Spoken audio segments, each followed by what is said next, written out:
Now, let's join our team, our SABC News team of Ayanda, Nyathi and Canny Maphanga that are there live in Pretoria.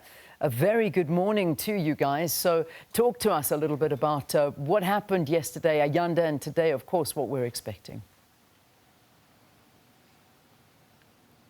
Yeah, good to see you again, Leanne. Welcome back to the Bridgette Mabandla Justice College. You'd be forgiven if you thought this was a winter's morning. It is bitterly cold. There are thick, dark clouds hovering above us.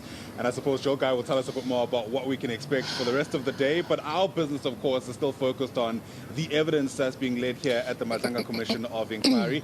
And as you mentioned, Isaac or Jabulani Mapiyeye was on the hot seat yesterday, speaking about what he saw taking place in the EMPD. And in fact, what we can glean from that in the context of these allegations of interference.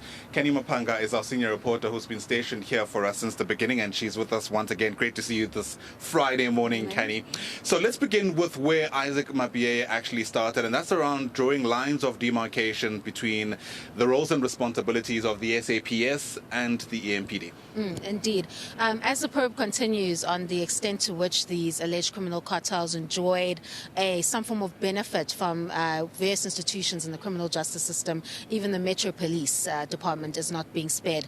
The lens is now shifted on the Ekurhuleni Metro Police. Of course, we know that there's a lot of allegations about its acting chief, Brigadier Mkhwanazi, but the chief of police, the now suspended chief of police, made it a point to start off at the roles and responsibilities as well as the powers of the Metro Police, in contrast with the powers afforded to the South African Police Services in terms of legislation. The point that he's trying to illustrate is that the Metro Police do not have investigating powers. So they cannot come to your home and investigate a hijacking or a house robbery or anything of that fact, because he's trying to stress the fact that the conduct that would have taken place with Vusimuzi Matlala's VIP protection services is effectively unlawful. We know that the vehicles were fitted with blue lights, allegedly by Brigadier Mkhwanazi, and then there was a formalized agreement between Ekurhuleni Metro Police and the VIP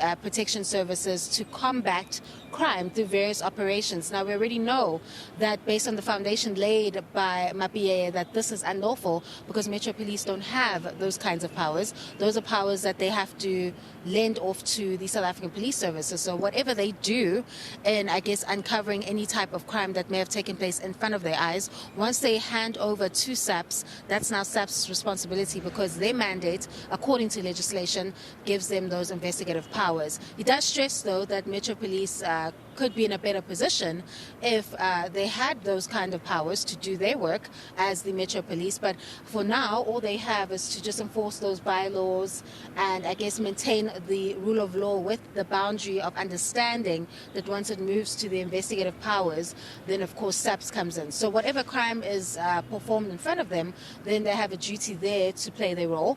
But if you're dealing with a murder case, for example, it would not be appropriate to have Metro Police dealing with that, but the South African Police Services. So that distinction is made clear because we know that evidence is going to show that EMPD had gone beyond their scope in their duties and, of course, was working alongside with the CAT VIP protection services, which he charges was unlawful. Absolutely. At some stage, we'll speak about what Isaac Mapiyeye did to try sound the alarm when he picked up what was taking place between Julius Mkhwanazi, his deputy, and, of course, Vusimuzi Matlala. We're expecting two witnesses to, at some stage, take to the stand today. Obviously not at the same time, one after the other. All those developments starting from 9:30 this morning.